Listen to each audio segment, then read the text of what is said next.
Okay, time to move things on. We're actually on now for pre-shading. One of the fun things I like about it. Okay, with the pre-shading also we're going to take care of a few little things. The air intakes on this particular Draken we're doing, they're flat black around the leading edge, so we're obviously going to pump that area and make a nice finish so we can then obviously mask it off before the rest of the thing is sprayed. The other thing also we're going to do is obviously be a bit careful around the tail end, around the silvering, and trying to get it all to sort of meet in and nice, because it's a bit complicated down this back end here. So with all our pre-shading, we're going to be using the Valero 057 black, but you could use Tamiya. Mixing wise, about 50-50 would be a sort of good mix for using your Tamiyas. With these Valeros, I tend to shoot neat, but because it is a very, very warm day today, we're going to add just a few drops of thinners, which is Tamiya thinners, and we're putting in a bit of black, just goes in there. Grab a cocktail stick.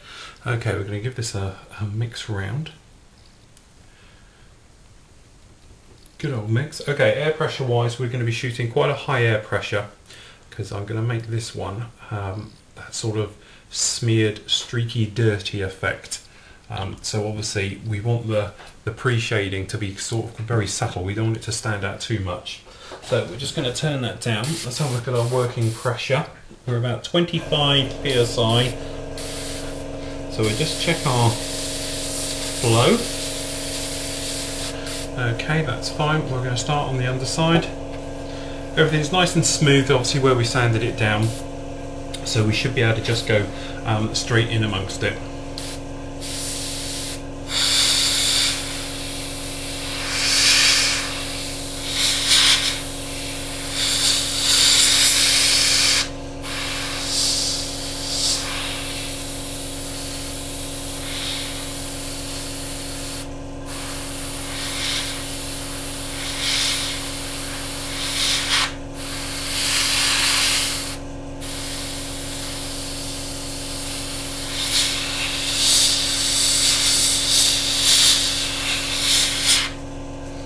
There we go, hope you can see that.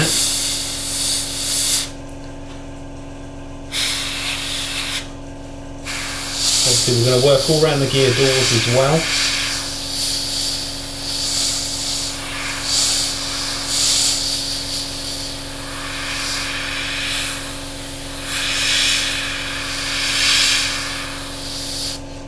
And don't be sort of afraid to go back and work over an area like we did there. You sort of go around one way and then go around again. It doesn't matter having two coats onto it, as long as it's quite dry. Okay, air pressure is about sort of 25 psi. I'm just going to turn it up a little bit. That's it. It was about 20, so about 25 psi is a working air pressure. We're just going to carry on through.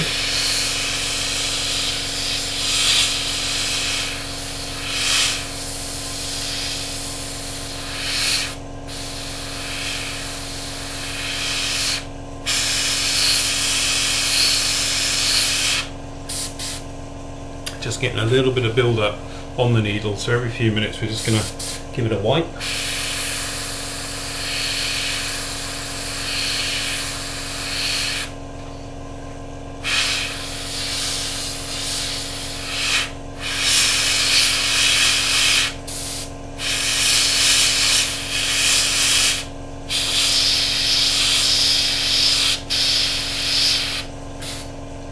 And there we go, that's sort of one wing. What I'm going to do is a fine little touch. I'm going to actually just put a line down where we've done the tape. So we're running up to the tape.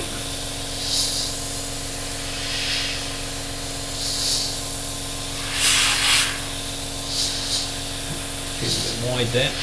But there we go, just down that edge, just so it all sort of all blends it through. But I'm going to carry on now and pre-shade the entire thing. Okay, so there we go, all done. All nicely pre-shaded, all ready to go. Remember what I always say, don't make it neat, don't make it too sharp, otherwise it will stand out. Many people still say to me week after week about I can't do pre-shading. Anybody can do pre-shading, guys. You really want it to be a mess. You want wonky lines, you want thick lines, thin lines, everything else, because all too often, as I said before, some people have done great modelling, fantastic, but they are too good at pre-shading. And what I mean by that, you look at their model and you can see it. And you see it completely right the way through their model, and it is so uniform and it just stands out too much. The idea is big, thick, thin, hardly see it, you can see it, and it gives it a nice overall tone. I'm not taking anything away from you guys who do it absolutely perfectly. You know, if that's the way you want to do it, that's fair enough. But for people starting out who look at other people's work and think that's brilliant, trust me, you don't really need it. So there we go. We're just going to let that dry for about 10 minutes, and then we're going to get these intakes masked up. Okay, so we've got this front part all masked up now. Went together, pretty straightforward. Use very thin strips, wrap them around the front to protect those black intakes. So now we're on to painting. Now this is where there's a certain amount of discrepancy between the two. Hasegawa call out 307 the top, which is like a dark ghost grey, and then 338 on the bottom, which is like a sky grey. But then Zott call out the FS numbers that are totally different. Actually Zott calls out 4, I've got them down here, for the underside, which is FS 36463, which basically in Valero colours their normal is 989, which is that one, and then obviously for their dark top colour they're calling out as 36152, which obviously isn't a million miles away, although I think it's darker than certainly than Ghost Grey. So they're the two colours. Now the trouble with this stuff is it's like toothpaste and it's horrible through your airbrush. I don't like using it wherever I can possible. I've got these in to really sort as a demonstration. Now normally, as you know, we get our airbrush and we tip in our thinners and we tip in our paint and away we go. Every time I've done that in the past, it jams up the airbrush, and I know some of you recently have been saying you've had spitting and it clogs and nothing comes out. It may be that you've got thick lumps of paint stuck down in the needle. One way to avoid that, which I really didn't speak about before, it really didn't cross my mind, but if you actually mix your colours up separately. So I've got some thinners in there already, and if we pop this in, a pool of it like that, and if we get the camera in here nice and tight, you might be able to see what we're talking about here. But as you can see in there, I don't know if you can see that in the bottom, but the thinners is all wiggling around in there and the paint isn't. It's that thick, it's really not affected by the thinners. If we give it a bit more of a mix, it might start to get going, but it takes, there we go, we're starting to get going there now, but it takes a lot to get this stuff going. So what we're going to do is give this a very, very good mix for a good sort of 5 or 6 minutes, make it into really, really thin, milky mix, because if this is thick and goes into the airbrush, it's going to spit for Britain and we're going to fight it all the way. So we're going to mix it all with quite a soft brush down here, and then we can have a look by pushing it up the side and seeing how thick it is, and to me that's very, very much still thick. So we're adding another milliliter of thinners, and this is one of those things, depending on your temperature and various bits and pieces, will depend on how thick a paint you use. So basically just running up against the clear glass on the side, and you can then see, if you can't see through it, then you need to thin it a bit, you know. But it's best to over thin this stuff, because if it's too thick it will jam up your airbrush, and before you know it you're in all types of problems. So there we go, we've probably got well too much, way too much than what we're going to need here now. And we're making sure we've got a nice mix, and then we're looking through it, tipping it on its side, looking down there in there to make sure we haven't got any lumps, because I was saying we don't want any lumps. I'm going to put a little bit more thinners. See, you can tell I've used this stuff before. I really, really don't like it, but it's one of those things. Sometimes you just have to bite the bullet and do it. I'll regret that shortly. Obviously you'll hear me saying I should have just used the, you know, light ghost grey and dark ghost grey and be done with it, and would have been close enough. But that's us. Okay. Airbrush. Running very well. So we're going to pour our mixture in. Okay, looks just like normal type of paint. Sounds like normal paint. So we're going to turn over and we're going to start to spray. And obviously it's a lot thinner, it's a lot thinner than our normal mix, so it's going to take many, many coats to build this up, but I'd rather it take more coats than it to start jamming up in the airbrush. So we'll just bring you out a little bit more so you can see a bit more of an overview. But you see, it's also another bit of a tip here. You know, when I say about when we're airbrushing your model and you lose your panel lines, Well, that's because your paint's too thick. So if you do it like this, and you've got a very thin mix on here, you can carry on just every now and again, cut to air, and just dry back that layer that you've just put down. You can build up your layers just like that.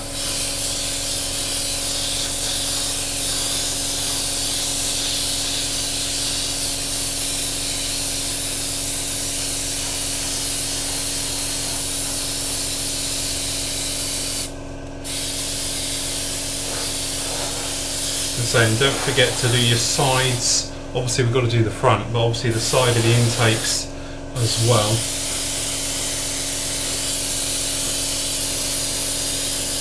And just slowly build this colour up. Cut to air, dry off. Okay, and there we go. What have we done there? 20 minutes building up the layers to bring this basically to life. Now I don't know how well you're going to be able to see this. I don't want to go around touching it too much, but it's just about right. And I must admit, I was very concerned. I thought it was going to be too light underneath. But looking at it now, I'm very happy to say it's actually spot on. All the reference pictures I've got, the colour is exact. So if you want to have a go at it, by all means do. Just as I said before, it does take a lot of time to build this type of colour up, working with the Vallejo model colours. As I say, I prefer to use the other. What I'm going to do now is let that dry for about sort of 20 minutes, half an hour. I'm going to come back and I'm going to pick out all the panels, because on this particular one there's lots of panels all over it which are slightly different colour, really, and do the same as we did on the silver. I'm going to do that to the underside, add a little bit of weathering, and then we can move on to the top. Okay, so as you can see at the moment, I'm just popping around putting in some darker panels. I had a look at the references and they tend to have these darker panels. Now I'm not sure if it's weathering that's making it darker or they're actually painted a different colour. Now the thing is, at the moment you can see there's quite a stark difference between the two, and you would think that it's too bright, it needs to be toned down. But don't forget, I'm going to heavy weather the bottom of this, so this light grey will get a lot dirtier, and obviously it will get probably quite very dirty, to the point where this grey will then blend in and be quite nice. So what I've done with these, literally I've just popped around with a tiny bit of Vallejo 047 grey, and just blowing in the panels literally just like that. Just cut to air. Just a little bit corner there. There we go, we'll try that one off. We deliberately made them quite patchy as well, because we want them to sort of all weather in and be nice. This one will be quite a thick one compared, because the reference picture I've got, it's got this side as being a little bit thicker. But there we go, that's that done. As you see, it sort of just breaks it up, brings it all to life, and I know it looks a little bit in your face at the moment, but trust me, it'll all tone down afterwards. So that's the underside all painted now and all done. Now I'm still going to leave the metal sort of all masked up. But what we're going to do, we're going to flip over now and we're going to do the top side in the dark. Okay, so for the blue tack sausage, we're going to use UHU white tack. Well, I might actually have a tack. He does. Dig it out. Here we go, an unopened one. It's this stuff here. Now, why do I use this instead of blue tack? Blue tack has got oil based and it tends to leave little marks around, I've noticed, on it. So if you use white tack like that, you don't tend to get it, and that's the beauty with it. In other countries, I think it's called different things, but basically they all have the same type of look. But UHU you want, and it's the white one, which says non-colour staining, no show through on white paper marks, which is the thing, because if you put blue tack onto white paper, you get an oil mark. This stuff you don't, which means you don't get on your model. Good stuff. So there we go, that's that. So we've got our little bit here. Now, you need to work it first to get it all going, especially if you've used it. You know, as you see, this isn't exactly white anymore. But you need to really get it to work, and the warmer it gets, the more tacky it gets and the more sort of gluey. Now what you have to make sure is, like I've got here, is you don't have any bits of plastic and hair stuck in amongst it like that. So all we do, we just warm it up and then we're going to give it a roll.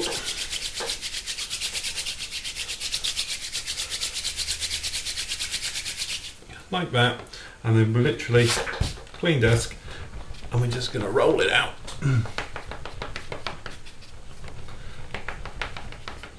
Until we make our sausage, just like that. Okay, then check your references of how it's actually going to sit in relation. So obviously with this one we know it sort of pulls down So what we're going to do, we're going to literally pinch the end a little bit, poke it in under the air intake. Okay, and then it swoops down and then comes up, something like that. Okay, so then it comes up and then it's going to go over the front of the nose. Now, how far forward does it come? It's going to about that far forward. Okay, push down, and then literally same thing again. It's going to come past the other side and sort of does a swoop down before then coming back up.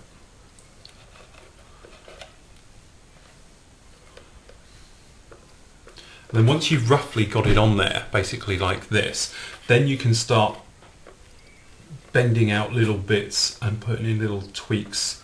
You know, if it's not coming down quite how you want it, you know, you can actually then just mould it down and push it down just like so. But what you don't want to do is make a little flat perfect edge. You need it to be a nice roll, and that way we'll get a nice soft line as it goes over. So we just do the same on the other side.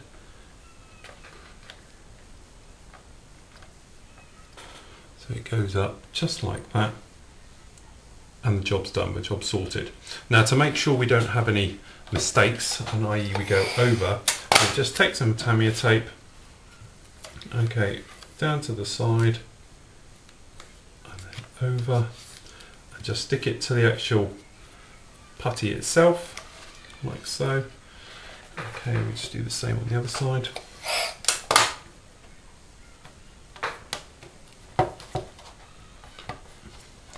There we go, just like that, and then obviously the last bit will be just over the front.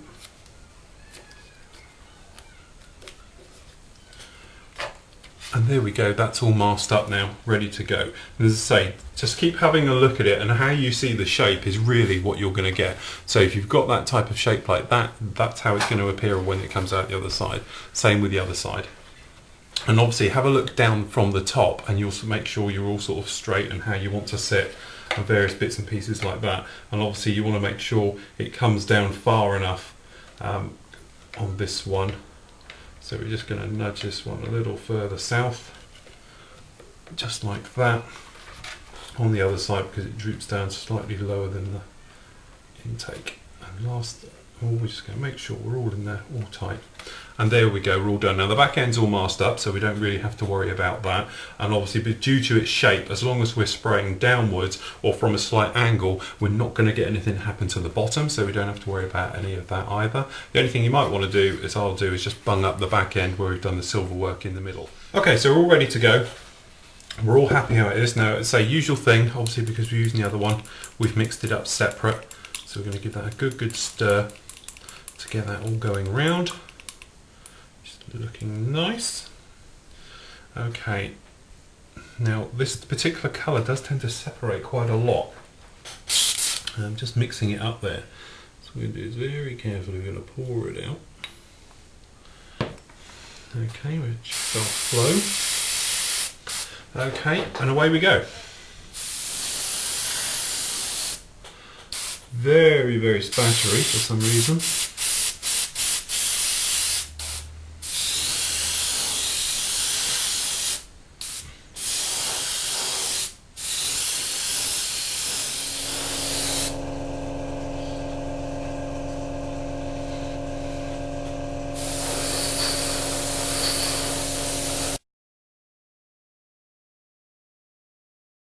Okay, compressors 35 psi, as I say, 047 model air, and it's got 2 drops of thinners to 2.5 ml of paint.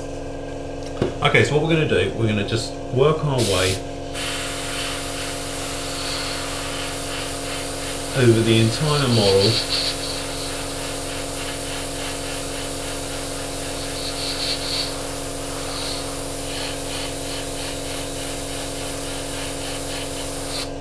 Quite straightforward, basically like this.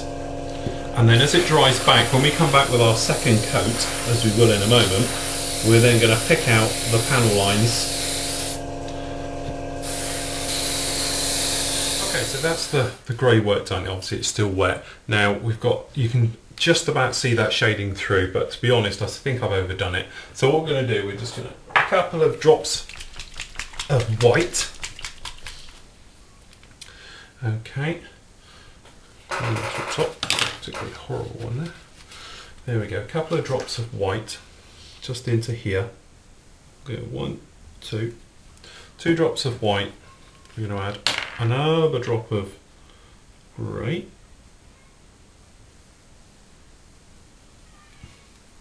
And to be honest, I think we've got a lump in there, so we're just going to fish that out, which we did.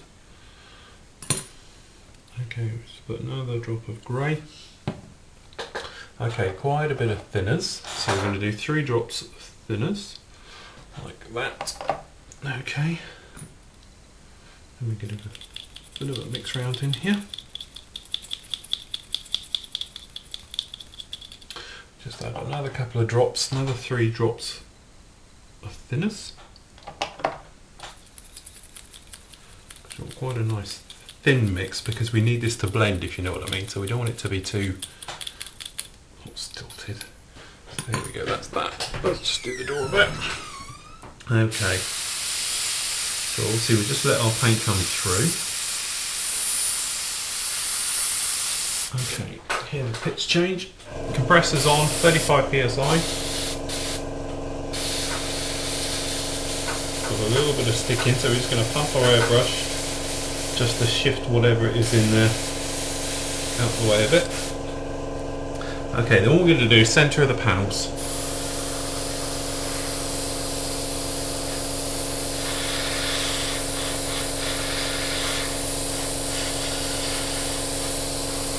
And working it quite randomly, stopping every now and again and making little splotches. Okay. So we get this type of effect. Where you can.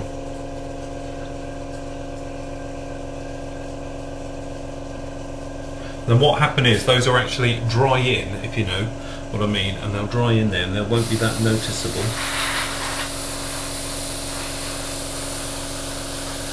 So just keep moving, keep it quite random.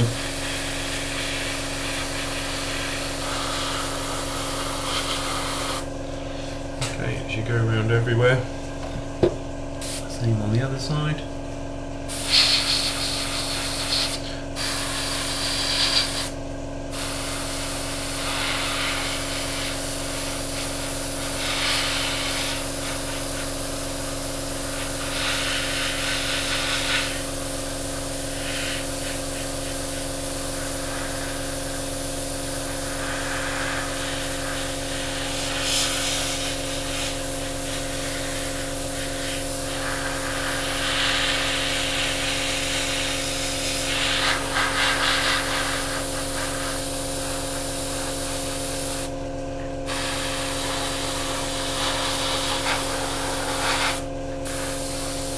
And there we go, so we get this type of mottly type weather effect, and as you can see there, we've brought back that pre-shading, if you like, by what we call post-shading, is where you would go around and follow all the lines. But if you do the inner part of each panel like that, you can make it look quite bleached, quite nice. Now at the moment it looks a little bit overcooked as far as I'm concerned, but I always remember that when you do your weathering with your wash, it will darken everything it touches. So if you make it a little bit lighter, like now, when you come along later on, you'll be fine. Now what I like to do is your last little pass, just literally give it a small dusting right the way over, and that will just help blend any parts you might have missed together.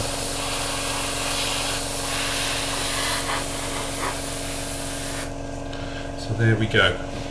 So there you go. I hope I've shown you there that technically out of a mishap that you can get, obviously with that colour, not liking it, being a little bit spitty as well and all the rest of it, that you can recover very, very easily in the space of 5 minutes. You know, I know it's easy to get a bit despondent and say, oh, that's it, I've had enough, stiff it, you know, it ends up back in its box, so to speak, and sits there for a while. But honestly, if you just work through the problem. You know, I have a little saying that I've said since I've started modelling, right? Which is, out of every cock-up comes a good idea.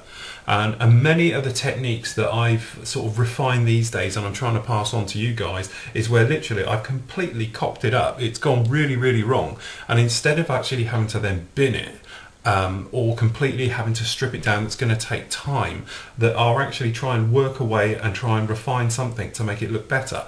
So I'm hoping that sort of looks quite nice and mottly and bleached, that technically we put the wrong colour down and all we've done is go over the top with the other one now, and it's made it right. And in some ways, you know, dare I say, it's probably better than it would have looked in the first place if it had gone right. Okay, so there we go. All I've done is basically like we did on the top side with that type of business going on there, the modelling, I've done the same to the bottom, really just to break it up and give it that sort of look. Okay, also what we've done, we've given it a coat of Future, which I'm just about to give it another coat. Obviously I just remembered I hadn't done the bottom, so I've got to redo that. So let's have one coat of Future on the top. It's not perfectly smooth, this model, by a long way, purely because of, obviously we had the wrong colour of paint on there, wasn't happy with it, so I've redone it. So what I'm going to do is probably give this perhaps 3 or even 4 coats on there, so it's nice and smooth, because at the moment you can probably hear it's a little bit rough, with a bit sandpapery here. Obviously the bottom is very nice and smooth, I haven't got a problem with that. Top half though is going to need another few coats, so I'm going to do that, give it another few coats, and then we can get on with decaling.